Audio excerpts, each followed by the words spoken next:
শীতকাল শেষ, বসন্তকাল চলে এসেছে। তাই শীতকালে সমস্ত গাছও প্রায় মরো। আর গ্রীষ্মকালে প্রচুর ফুল পাওয়ার জন্য গ্রীষ্মকালেরই একটা গাছ আমি লাগাবো, সেটা হলো বেলি গাছ, যেটা পুরো গ্রীষ্মকাল ধরে প্রচুর ফুল দেয়। সেই গাছটা লাগানোর জন্যই আজকে একটা মাটি তৈরি করা তোমাদের সাথে শেয়ার করব। তো মাটি তৈরি করার জন্য আমি প্রথমে সাধারণ বাগানের মাটি ইউজ করেছি, তারপরে উনানের ছাই আর সামান্য গোবর সার ব্যবহার করেছি। আর এইগুলো হলো শুকনো গুঁড়ো করা পাতা, যাতে মাটিটা আরও জোরালো হয়, সেই জন্যই এটা দেওয়া। আমার মনে হয় গাছের পক্ষে জৈব সারটাই বেশি ভালো, তাই আমি জৈব সারটাই সবসময় বেশি দেওয়ার চেষ্টা করি।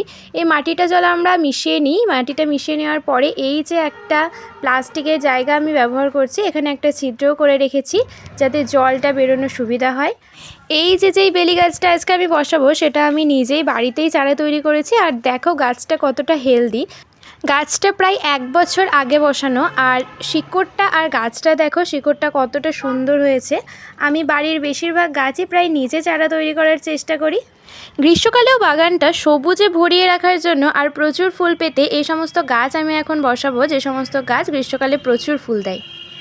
তো গাছটা বসানোর জন্য মাটিটা আলতোভাবে গাছের উপরে দিয়ে দেব, আর তারপর হালকা হাতে জল দিয়ে দেব। প্রথমে কিছুদিন তো আমি এটাকে ছায়া জায়গাতেই রাখবো। গাছটা যখন পুরোটা এখানটায় সামঞ্জস্য হয়ে যাবে, তারপরে এটাকে আমি রোদে নিয়ে আসবো। তো দেখো গাছটা কত সুন্দর লাগছে, কিছুদিনের মধ্যে গাছটা ঝাঁকড়া হয়ে যাবে। আর এই যে একটা ছোট্ট কুঁড়িও এসেছে।